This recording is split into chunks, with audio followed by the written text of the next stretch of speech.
Long-running show. I'm sure you know why we're here. It is, of course, for the highly anticipated Consumer Electronics Show, the mother of all electronics trade show. A lot of innovation coming out of CES 2010, so hang on to your seats because if you blink, you might just miss them. On the CES episode of That's IT, we find out why all the spotlight at CES fell on 3D TVs and gauge the appetite for true-to-life entertainment for your home. 2010 is also going to be the year of the Smartbook. We'll have a close look and learn why the expectations are sky high. And if you intend to be at the CES in the future, we'll show you a step-by-step guide to survive the mayhem.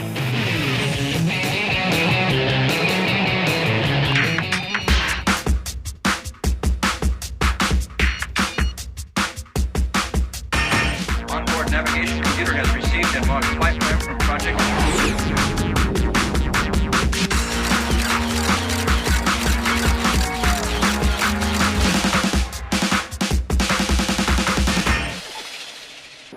Okay, are you ready? Because I am going to dive in there and check out the TV screens that will make you scream in delight. Enter the central hall at CES and you can't help but think to yourself, am I at America's biggest consumer electronics show? Or is this Asia's best and brightest all under one roof? Samsung, Sony, Panasonic, LG, and plenty of other startup Chinese brands are all here to impress and to grab a bigger piece of America's recovering retail market. It is really the battle for your hard-earned dollar, your attention, and the battle of the Asian electronic titans. Well, a battle that will look awesome if witnessed up close and in 3D. That's perhaps why all these Asian titans rolled out their biggest and thinnest 3D TVs, hoping we will want a new and richer TV viewing experience. Never mind if we have to put on funny-looking goggles just to watch movies and TV shows. The hype was everywhere, so we might as well show you what the excitement is all about. First off the bat, LG announcing its first commercially available 47-inch LCD with the capability of playing 3D. The LG Infinia LE9500. It is the flagship 3D HD TV from the Korean giant, but it doesn't stop there. LG plans to introduce a wide range of 3D TVs ranging in size from 42 to 72 inches this year, and it says it is committed to bringing active LG 3D TV sets that only require shutter glasses to experience 3D images. LG is also developing a chipset to handle various types of 3D broadcast signals, and it is developing a correcting system that will automatically control the brightness of overlap parts on each eye to ensure optimum 3D images.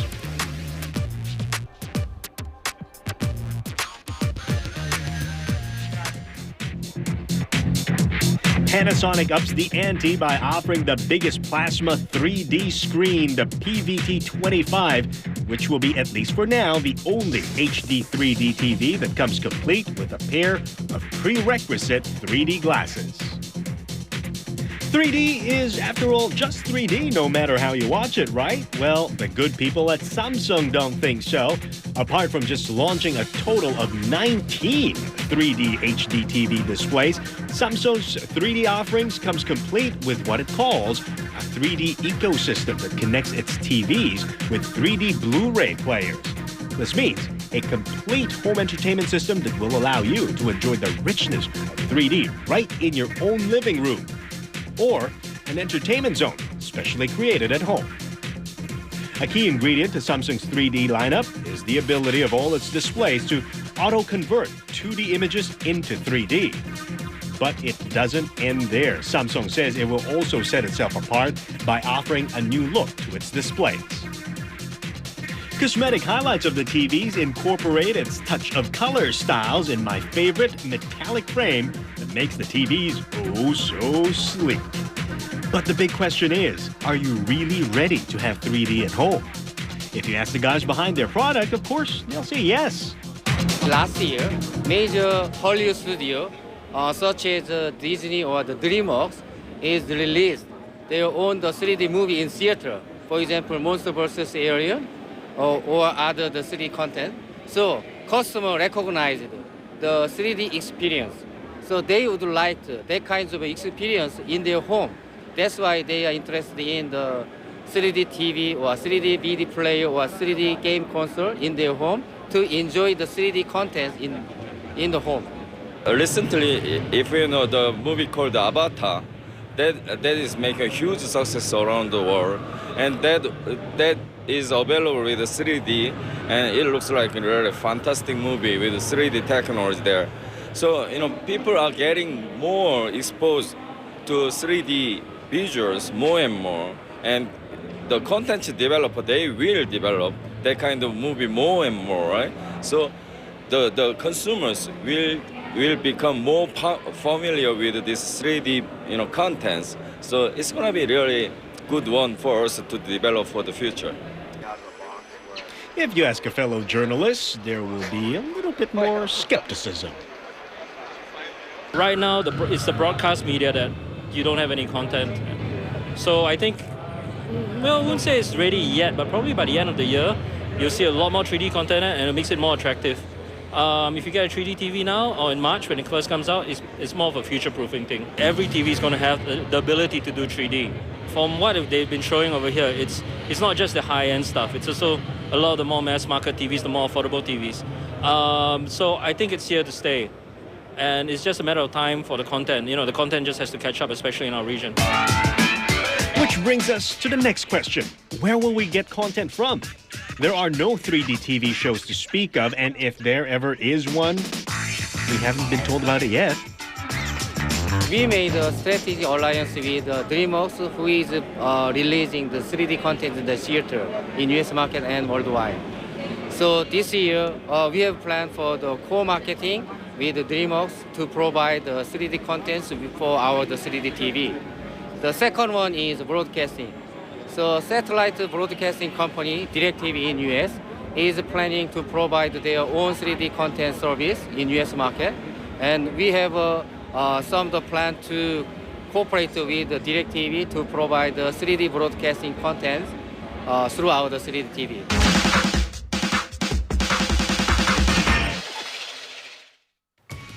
It's been a whole week since the powerful earthquake in Haiti, and hopes of finding more survivors are still alive.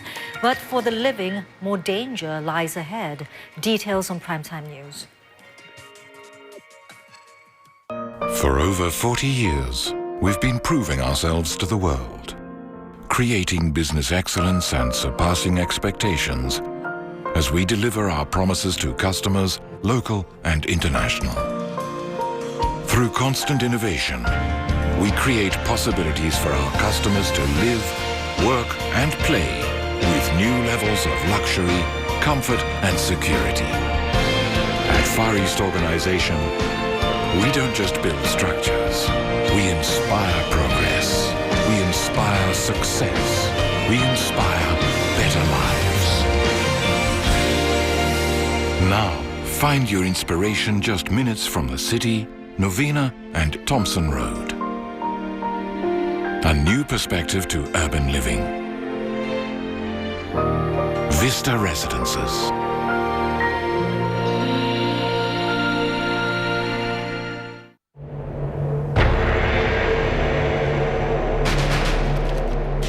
Carlsberg scales new heights in welcoming the Year of the Tiger with the exclusive Carlsberg Telemovie Showcase.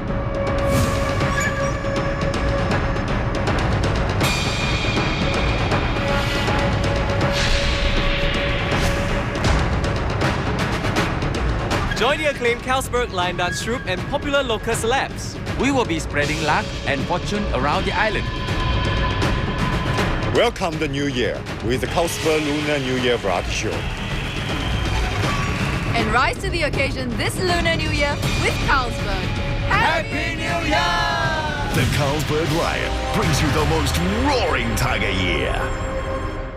Hi, I'm Alvin Ng. Join us in our efforts. Call the donation hotlines. For a $5 donation, dial 1-900-112-8888. For a $15 donation, dial 1-900-112-8889. Sun Tzu's The Art of War, the book with the power to defeat an army, written in the blood of an ancient war. In it, Sun Tzu enlightened the warrior on the path to certain victory. In the modern world, where corporations are the new empires, Sun Tzu's genius finds fresh purpose. Now, we declare war on business.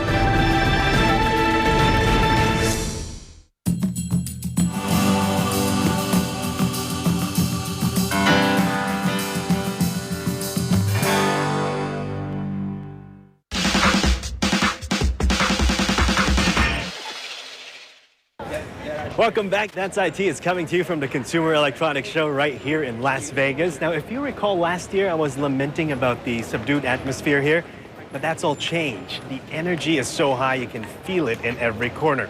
Now, let's find out what's on their minds. It's business. 2009 was a bad year for consumer electronics. For the first time in 20 years, the consumer electronics sector witnessed a massive drop in sales. In the early part of the year, there were layoffs. Production lines came to a standstill, and sales of non-essential electronics slowed to a trickle in America and in the rest of the world. But that chapter is over now, and the recovery is underway. During the holiday season, the Consumer Electronics Association of America reported 80% of consumers wanted electronic gifts, even though the budgets are lower and people bought more value for money items. But that is a positive step. Clearly, we're coming out of a tough 2009. The expectation is an improved environment. We think the combination of that, coupled with new innovative technologies like 3D, like an emergence of connected TVs, like connected products, will help drive success in 2010 for Samsung, and we think as a result the industry at large. Innovation is also a driving force in pushing the industry back to the upswing. In fact, post-2009 recession, the electronics industry has become more resilient thanks to innovation. Product innovation is the key to success in this business. Without great product, without great stylish design and smart technology, your marketing strategy may not work. LG is expecting an even better 2010 since it wasn't very much affected by last year's recession. Our expectations are that we'll continue to grow and grow strongly, actually. The world has gone through a tough time with its economy, but the economy seems to be recovering in just about every country. In some places, slower than others, obviously. Here we are in the US, and the bottom, I think, we all think has occurred, and we're seeing some gradual growth. We expect to grow, not just with that, but to exceed that growth. Our market shares last year were up in just about every category, in just about every geography, and I think we'll continue to see that this year. The Consumer Electronics Association's sales projections for America looks very promising. It says smartphones will lead the way in growth, generating nearly $17 billion in shipment revenue and more than 52 million unit sales in 2010. It also projects more than 30 million units of netbooks being sold in 2010. And since there was no slowdown in sales of TV units last year, the CEA is forecasting sales of more than 4 million 3D television sets in 2010. Well, the business atmosphere is indeed looking good for manufacturers, and retailers are expecting a lot more products rolling out this year. Well, speaking of products, if you're looking for something bigger than your BlackBerry but smaller than your netbook, well, this next item is probably what you're looking for. So, you are caught in a situation where you want to be online all the time, yet your netbook only allows you to surf for 5 hours max. And your iPhone, well, it's just too tiny to browse through pages and pages of your Facebook contacts. Then what will you do? The people who make computers thought about that on our behalf and came up with a new category. What you've seen now is there's this gap between kind of north of 4 inches and below 10 inches. what's going to be those devices that are going to fit into that space. And the big challenge is it's not a guarantee that you win, because if you look back in history, there's been a lot of companies who tried to go in and create products into that segment and who failed miserably. And so we spent the last 5 years building devices, putting them in customers' hands, doing all the research, doing in-home studies, et cetera, to try to look at and understand what is the right combination. It's not just about screen size, it's feature function, it's battery life, it's weight, it's connectivity. All the right pieces have to come together to really create a winning product in that segment. And the winning product comes in the form of a Smartbook, an always-on-the-go version of the portable netbook. The first to push Smartbooks here at the CES is Lenovo with its clamshell product, the Skylight. The Lenovo Skylight uses the ARM processor based on Qualcomm's Snapdragon chipset platform. Skylight combines the long battery life and connectivity of a smartphone with the full web browsing and multimedia experience of a netbook. So if you want the best of both worlds, then this one is for you. Lenovo also came up with a smarter Smartbook product it calls the IdeaPad U1. Well, you can say this Smartbook has a split personality. One moment a clamshell notebook, the next it is a full functioning tablet. When they split, the base of the notebook functions as a 3G wireless hub for the tablet, ensuring that you keep your internet connection. And if a tablet is all you want, then check out the Sony Dash. Sony calls this a mobile internet device. Well, there is no storage whatsoever, but you can access content stored in the cloud and stream it back to your device if you want to watch a movie or listen to music. One of the wow moments during the Microsoft keynote delivered by CEO Steve Ballmer was when he pulled out the HP Slate. There isn't much information on this HP tablet except that it runs on Windows 7, supports multi-touch gestures, and it has an accelerometer to change the display's orientation automatically.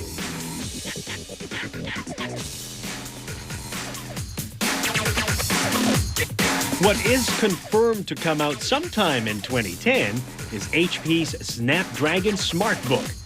This Dragon comes with a 12-hour battery life and always-on capability, 3G, GPS, Wi-Fi, and touchscreen. Can't seem to even achieve 30 words per minute typing speed on a touchscreen. Well, what about a touchscreen netbook in the form of a keyboard? The e-keyboard is out parading itself again, and hopefully this time around, it will be ready to hit a retail shelf near you soon. Powered by Windows XP, the e-keyboard specs a 5-inch tiny touchscreen, and it works like a notebook and feels like a keyboard. With the phenomenal success of the e-PC, Asus is slapping their E brand on anything they could produce. Their latest innovation, the first netbook tablet with multi-touch technology. Weighing less than a kilogram, the T91MT satisfies your touchy needs with a newly improved Windows 7 OS and an 8.9-inch multi-touchscreen, which is perhaps the next best thing to an Apple tablet. But the touchscreen that caught my eye at the CES was actually just outside the walls of the convention center. Dell's yet-to-be-named 5-incher runs on Google's Android platform. It has a 5-megapixel camera, and it plays decent videos. But that is pretty much all the information I can get out of this lady who was nice enough to allow me to touch this concept piece from Dell. We're going to take a quick break here on That's IT. When we return, I'll teach you how to survive the CES. With over 100,000 people and 800 exhibitors, you will need some good tips. We'll be right back.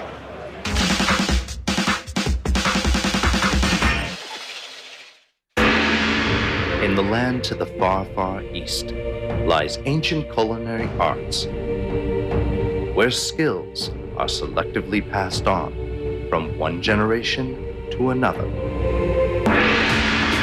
Today, the rules are broken.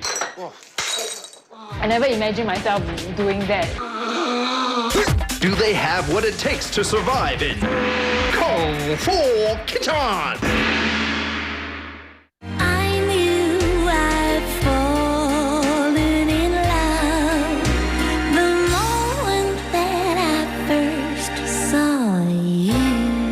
Minchong Jewelry, elegant creations for timeless appreciation. It's been a whole week since the powerful earthquake in Haiti, and hopes of finding more survivors are still alive. But for the living, more danger lies ahead. Details on Primetime News. Next on Homemade Film Art. 新加坡很多地方都有低收入的家庭，我真的不明白为什么偏偏要来这里。一个月死了3个，加今天早上那个是4个人呐。How far would you go to find the truth? 你可以改名换姓，但是你就是你，这是不变的事实。How far would you go to hide it? Truth be told, Homemade Film Art. Sunday night at 10 on Octo. All over Asia, different groups of people live on the fringes of society. The children of prostitutes in Varanasi, India, the blind in Singapore, and the rural women of China. They all share the same fate of being marginalized by the rest of the world. 3 individuals changed this. Find out how on Asians of the Year. Wednesday at 8:30 p.m. This program is brought to you by Capital Land, building people.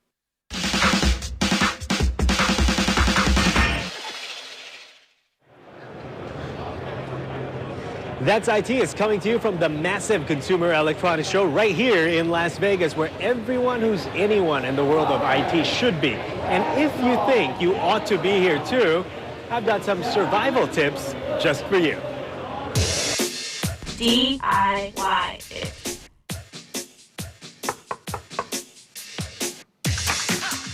Hello. Hi, Tim. How are you? Good. Kimberly is my female cameraman. Hello. And it's her first time to do CES this year. And are you ready, Kim? Yes, I am. Okay. No, you're not. I think you need to change to more comfortable shoes. Okay, I will. Okay.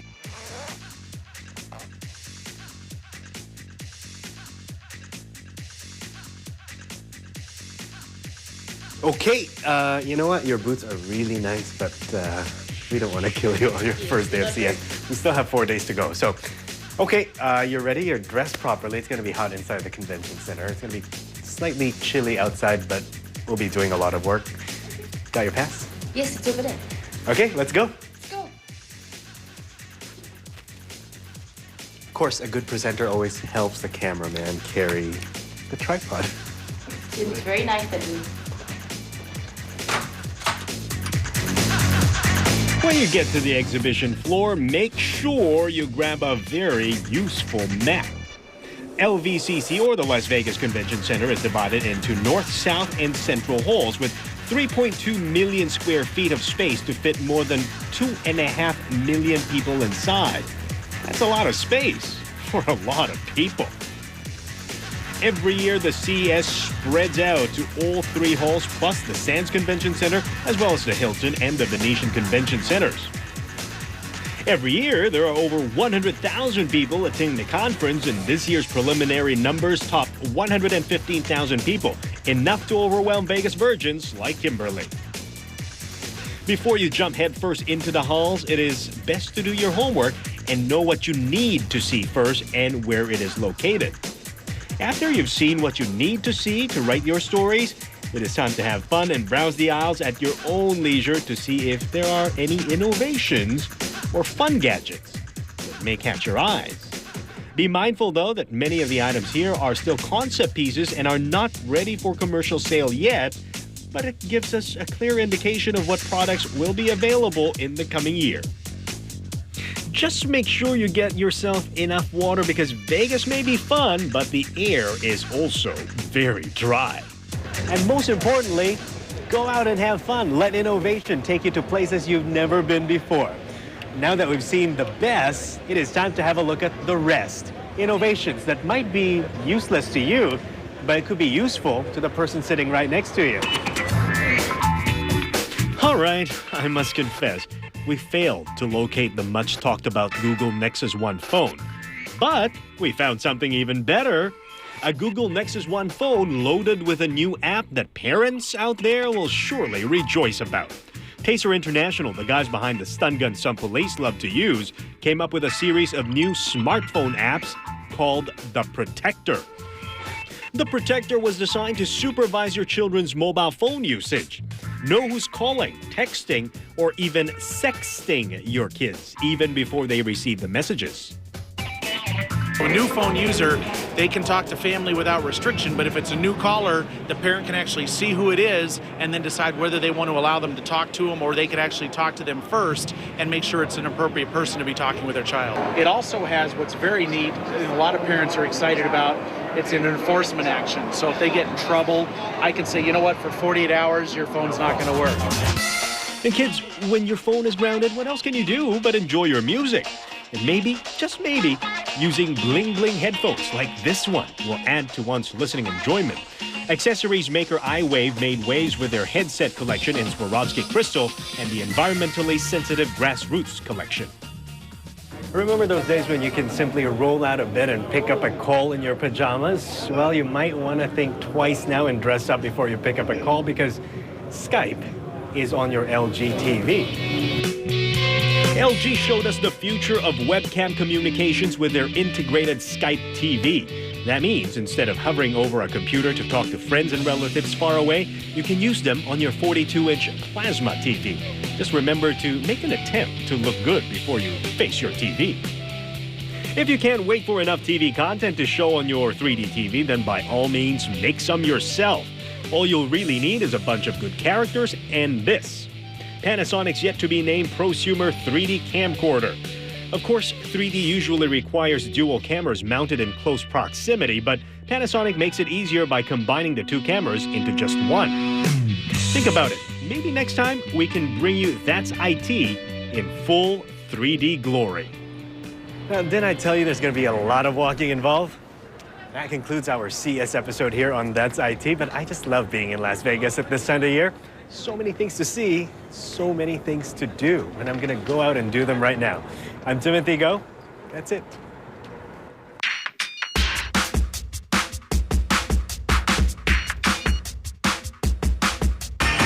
Onboard navigation computer has received and marked flight plan from Project.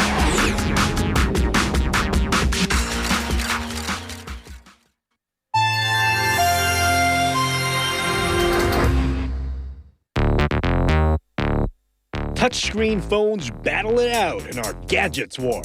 Which one will touch my heart? It's smarter than a smartphone. It is called a superphone.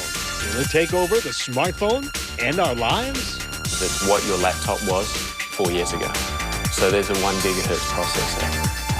And it's the experience of the web in your pocket. All these and more on That's IT, Tuesday at 8:30.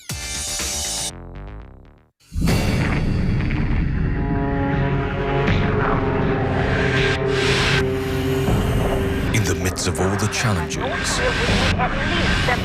obstacles that lie ahead in today's information maze, one news channel provides the bearings to comprehensive news coverage with a unique perspective.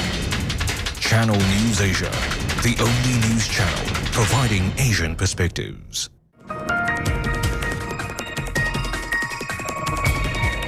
Good evening, I'm Melissa Hyak and you're watching Primetime News on Channel News Asia. In the news tonight, Japan Airlines files for bankruptcy protection today. The painful process to heal Asia's largest carrier also officially starts. Lawlessness and disease are Haiti's challenges as the country continues its search and rescue survivors from last week's earthquake. Assurance from the Indonesian president that the finance minister will not be replaced for her involvement in a controversial bank bailout now being investigated in court. And Singapore's Resorts World opens to the public tomorrow, but we'll take you on a tour that most people will not get to see. Asia's largest airline, Japan Airlines, has filed for bankruptcy. JAL says it has about $25.4 billion in debt as of the end of September. The bankruptcy filing is part of a painful overhaul involving thousands of job cuts, route closures and asset sales. The airline's president has stepped down. 本日、日本航空は企業再生支援機構に支援の申し込みを行うとともに、裁判所に会社構成法に基づく公正手続きの開始の申し立てを行いました。This week on That's IT, we touch on the invention of the superphone, how to create your own phone application, and we also review the best and the latest touchscreen phones.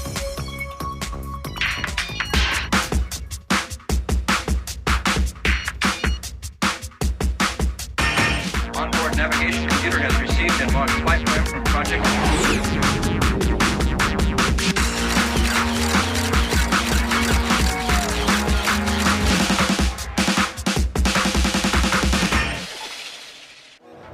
Hello everyone, I'm Timothy Go and you are watching another episode of That's IT. This week we'll be touching on all things smart and mobile.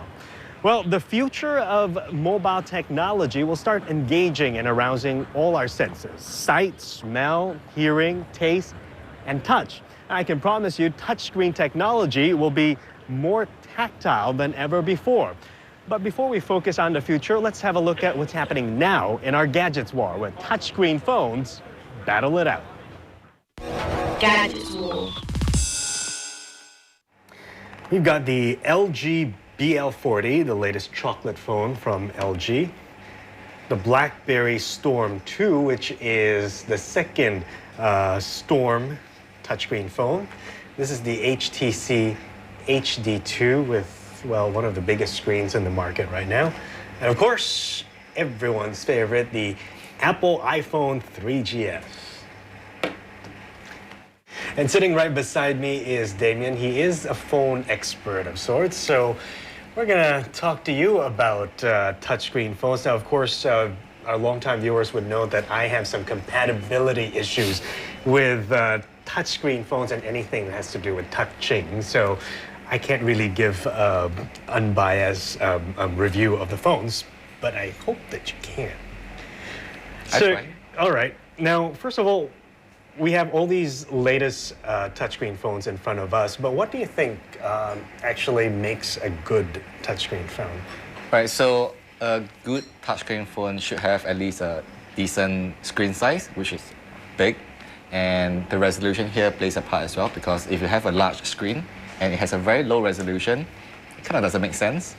Next would be the user interface, because it is a touchscreen phone, so the elements of the touchscreen have to be big enough so that you can tap on it, and you don't have to scrutinize the screen just to find the tiny button that you need.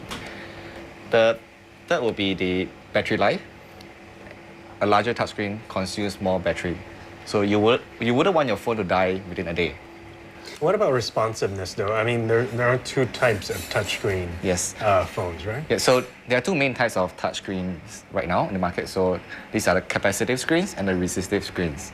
So for capacitive screens, it uses the electrical circuit, so it recognizes the electrical conduct of the body, so it doesn't respond to a stylus, for example.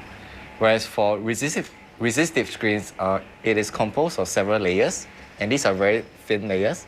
So when you press on it, the layers touch each other, and this completes the circuit, and it knows where you are touching. This is LG's BL40, their latest chocolate phone. How do you like this one? Well, I like the screen size of touch as well. In fact, it looks more like a remote control more than a phone. Quite sexy. Very nice design, very elegant. Responsiveness? This is a capacitive touchscreen, so it's pretty responsive. But the user interface can be improved because there's some elements which are not quite responsive yet. What about the BlackBerry Storm 2? This is the second Storm. The first one wasn't very well received, as we know. So what about the second one?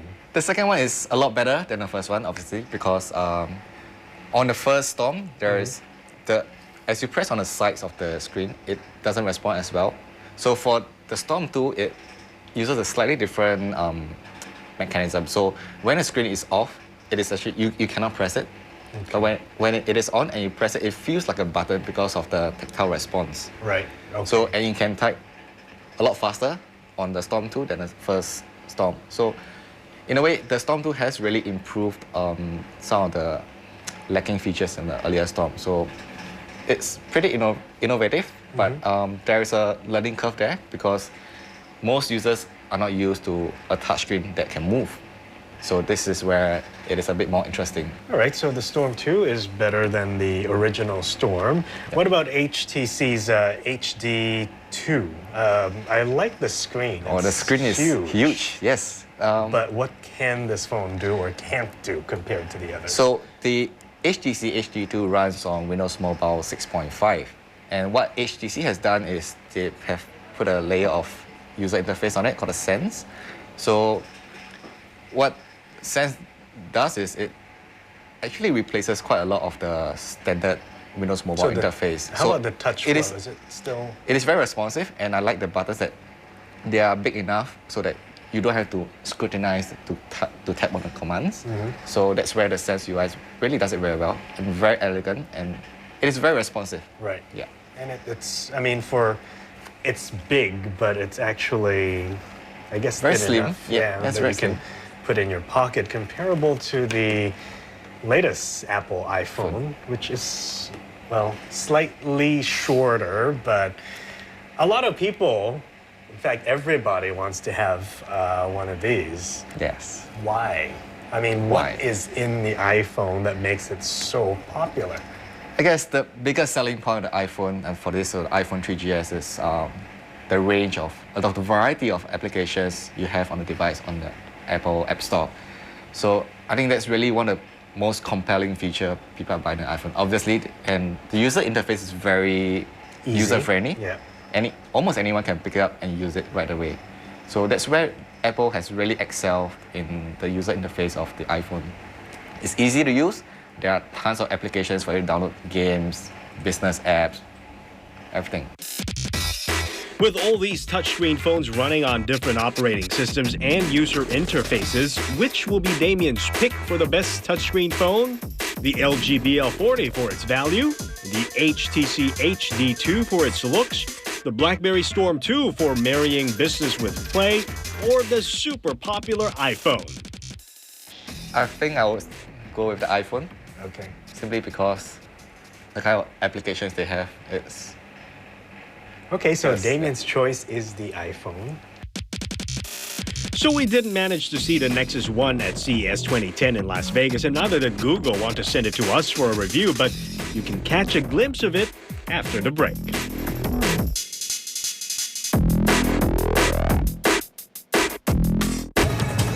This is Channel News Asia.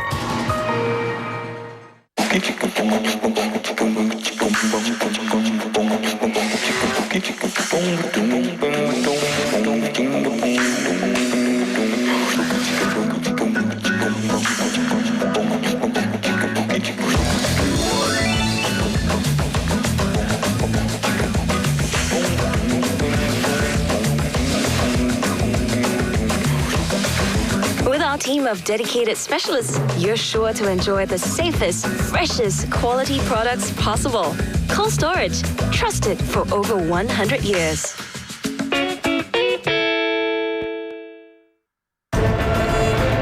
Sun Tzu's The Art of War, the book with the power to defeat an army, written in the blood of an ancient war. In it, Sun Tzu enlightened the warrior on the path to certain victory. In the modern world, where corporations are the new empires, Sun Tzu's genius finds fresh purpose. Now, we declare war on business.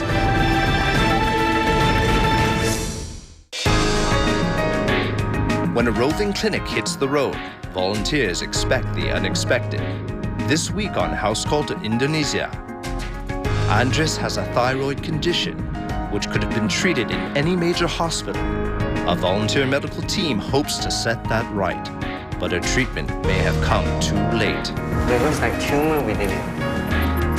House Call, Wednesday at 7:30 p.m., exclusively on Channel News Asia. Welcome back to That's IT, everyone. Now, while we were at CES 2010 in Las Vegas, Google announced its Nexus 1, touting it as a superphone. And with a lot of handset makers releasing new phones powered by Google's Android operating system, we need to ask, is it better than what's currently in the market? And will these so-called superphones really take over smartphones and our lives? It's business.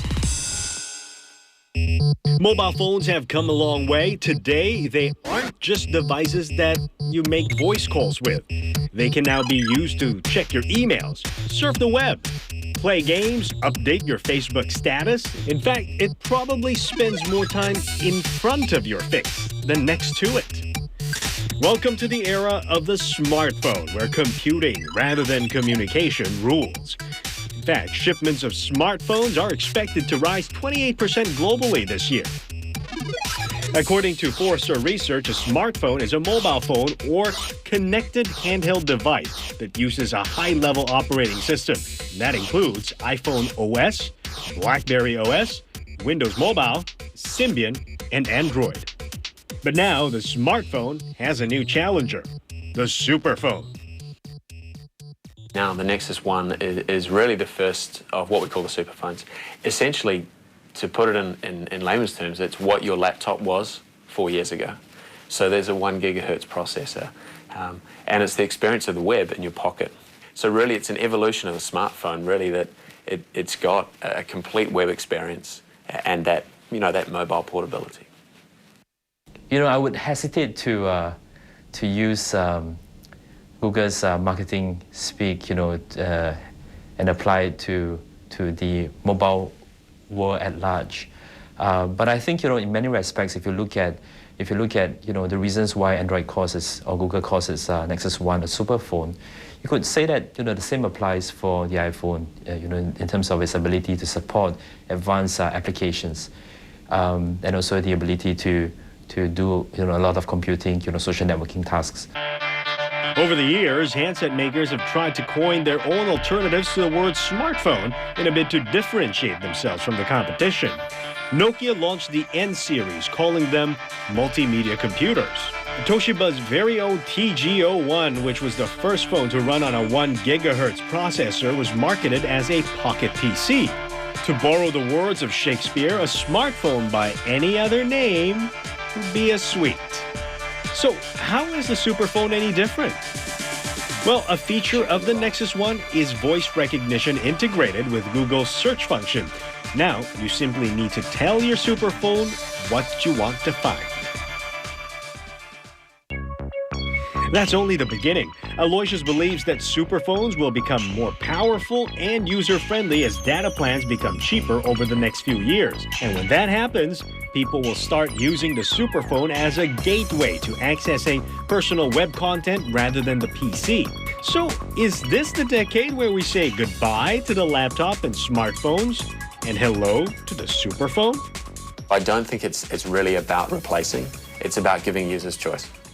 And what we're finding is that doing a search, communicating with your friends, doing business, collaborating, etc., is important, and it's very much a part of people's lives. And so with the advent of the superphone, we're really giving users a choice as to how they want to communicate, collaborate, and create.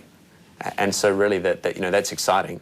I definitely use my laptop. I have my desktop at home. I have my phone with me all the time.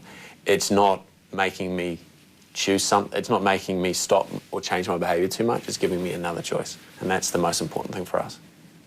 With user-driven demand for new applications, developers are going to need a phone-first mentality. They would need to consider first and foremost how their applications will look on a phone as opposed to how it would appear on a laptop. For example, applications to do with weather and finance have always been popular with users, but as the smartphone evolves into the superphone, one growth opportunity will definitely arise from that. You know what they say? Location, location, location.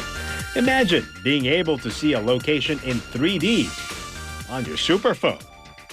So, for example, there's a lot of things that become very important now. Location-based stuff, location-based services, the ability to render 3D graphics. And so, obviously we can never talk about future plans, but if you look at the progression of mobile phones to smartphones to superphones, that tends to be where it's happened. And all of that innovation will open up for amazing third-party applications, because we will create the power of the processor and the hardware and the software, and then it opens up the amazing amount of third-party developers that can then truly innovate on the platform. So I think as we move towards more and more powerful phones that can do everything, I think there's going to be a counter movement towards phones that don't try to do everything and try to do one thing, and maybe that one thing is just to look good, as you are wearing it.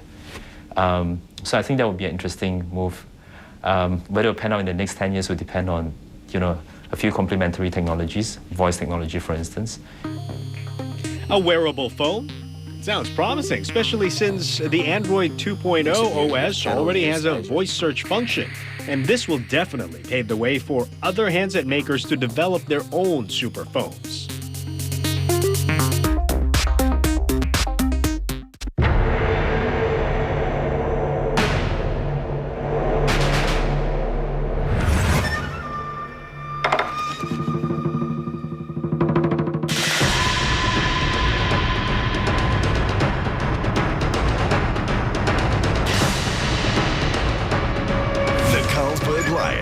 You the most roaring tiger year.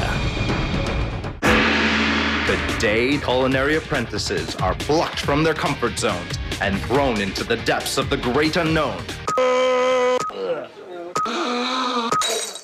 This is just not on.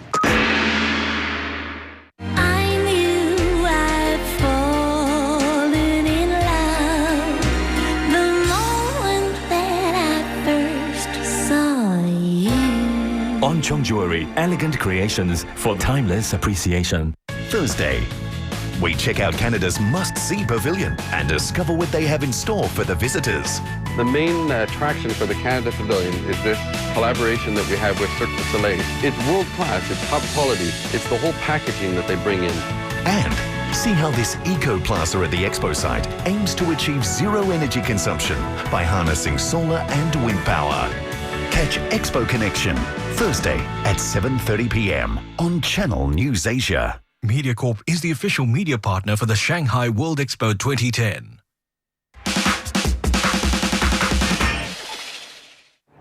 The good thing about technology is how it continues to innovate. So I'm really excited to find out how this superphone trend will turn out. Now, of course, each generation from mine to the next has become more upwardly mobile and technologically proficient. As for Generation Z, these are the people born in the 90s. They are digital natives and they don't know a life without technology. So let's find out how people from Generation Z will affect the way we work. It's my world. They use social networking tools like Facebook, Twitter, and MSN. They live and breathe the internet and think that a virtual presence is as important as physical contact. Meet Generation Z, who's adept at multitasking. I can chat to like let's say 5 to 10 friends about different things on the agenda all together. Like I can be talking to person A about my history essay, person B to like the lit lesson tomorrow, or maybe person C about the latest juicy gossip on celebrity news or something like that. So much information assail you at one point. So it becomes of utmost importance to be able to manage that information and compartmentalize it and be able to access it simultaneously. Generation Z is very comfortable with multitasking. It's like second nature to them. And so as a workforce, they have the potential to be a lot more productive. And I think as an employer, companies really need to look at how we can deliver the resources that they can be doing multiple tasks and getting access to information at any time, anywhere, when it's needed. At the turn of this decade, the workplace will start seeing an influx of young talents. This generation of workers will never have traditional desk-bound jobs their parents did. Although incredibly comfortable sitting at computers for long stretches of time, Generation Z will grow up having a desire to do their work while being away from their desks. They're much more aware of the global perspectives that are out there. And I think they're going to be looking to want to get more validation from other sources before they make a decision. And that's really coming from a culture where they've been so used to an online social media. And those are going to be some of the reasons why we feel, the generations, that it's going to be a very different perspective than the current generation that of employees that we have. The workplace will be more productive and more efficient than ever thanks to Generation Z demands for better technologies in the workplace, such as mobile web conferencing. NetApp, voted by Fortune magazine as one of the top 10 best companies to work for, has 8,000 employees around the world. It boasts a strong online presence with Facebook, Twitter, and YouTube accounts and bloggers who are experts in subject matters. In other words, it's all about sleek packaging and not only IRLs. That's the acronym for in real life, but also a sleek virtual presence. Marketing can be also done online, definitely. So that would be a useful aspect that can be looked into as a future employer. Yeah, and that's how he would appeal not only to his clients and his demographic, but also to talented individuals who may consider to join the firm in the future. So in that sense, it's like online headhunting already. Internally, we have a user community that is where management is able to share their thoughts and visions, and employees are able to then respond and actually give insights of their perspectives. And as well, beyond that, we have a social media perspective where we believe that our core strength is, in terms of innovation, and not always do those best ideas reside within the company, and our end users often have very insightful perspectives that we want to hear about. Once Generation Z starts to invade the workplace, be ready for a paradigm shift in workplace dynamics. We can expect an emphasis on productivity tools like online collaboration and those who are skilled and comfortable with such technology. So I'd say employers better start preparing themselves now. Well, now that you've got your super smartphone and you've downloaded all the apps that you can download out in the marketplace, what's next? Perhaps you want to do it yourself. Of course, you're going to have some knowledge of programming language and a really good idea for a useful app. DIY it. Meet Chua Ziyong. He developed a Pathfinder at SG application for Android phones. He's also the founder of Code Android, a group of local Android developers. Ziyong will teach us to create an Android app by ourselves. First, download the Android Software Developers Kit or SDK from the website. Next, download the Eclipse IDE or Integrated Design Environment for Java developers. And make sure you've got the correct version for your operating system. Extract files from the Eclipse IDE zip folder, then run the Eclipse installation. Next, extract files from the SDK zip folder. Run Eclipse. Install the Android Developer Tool or the ADT from the website as well. Simply copy and paste the URL into the dialog box. Set the path for the SDK, which you've just extracted. Now comes the fun part. Create a new project in Eclipse. Select your build target, meaning the version of Android OS to develop on, and fill in the relevant information. Create your Android virtual device on the appropriate Android OS. The Android virtual device is basically a mock-up of an Android phone on your computer. This helps you when debugging your app. And now, you're ready to go. If you need more help, this website has a complete list of source codes. And this website has comprehensive tutorials for building apps. The Code Android Facebook group should also be able to answer any other questions you might have. When you're done, you may want to run the application to see if there are any bugs. You can do this through Eclipse, or you can plug your Android phone in for a more realistic experience. Simply go to your settings, followed by Applications, Development, and Run User Debugging. And there you have it, your very own application that says, "Hello, world." Well, that's all we have for you this week. I hope you learned something new. And here's a tip. If you're going to create an app, make sure it's something that you and I can use. I'm Timothy Go. That's it.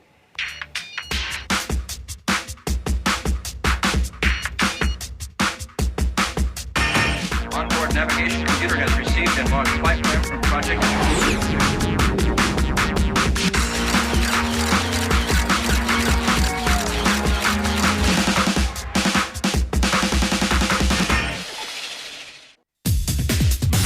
Movies, TV serials, music videos, and even the news, all for free. Too good to be true? Well, it may just be. Mirror, mirror on the wall, which is the fastest of them all? And check out my pick for the best wireless router. It's time to check in with the guys from Cupertino and see what they have up their sleeves this time. All these and more on That's IT, Tuesday at 8:30. Big things often start small, like collecting aluminium rings to make walking sticks for hundreds. A simple touch that provides a livelihood, teaching each one a word each day. See how they show their great love in small ways on the season finale of Asians of the Year on Wednesday at 8:30 p.m. This program is brought to you by Capital Land, building people.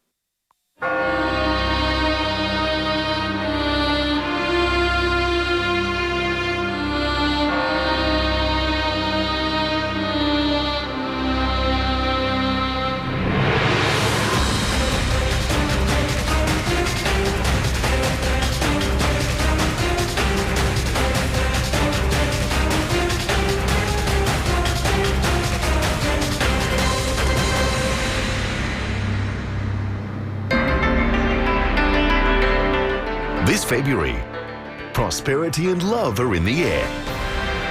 Kickstart your Lunar New Year with a helping of Sun Tzu's war strategies and see how they can give a new lease of life to your business. Turn up the heat this Valentine's Day as we explore the path of marriage in a culturally dense Asia.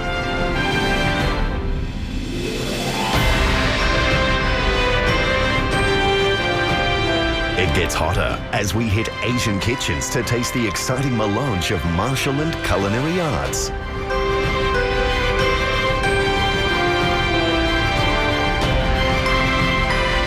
And take a peek into the fascinating yet waning lives of modern Asian royalty. All these in the month of February on Channel News Asia. You can find us from Shanghai to Mumbai, Abu Dhabi to Hong Kong, Bhutan to Bangkok, Canberra to Bali. Tune in from 22 different territories around the world and stay in touch with the only international Asian news channel providing Asian perspectives. Channel News Asia.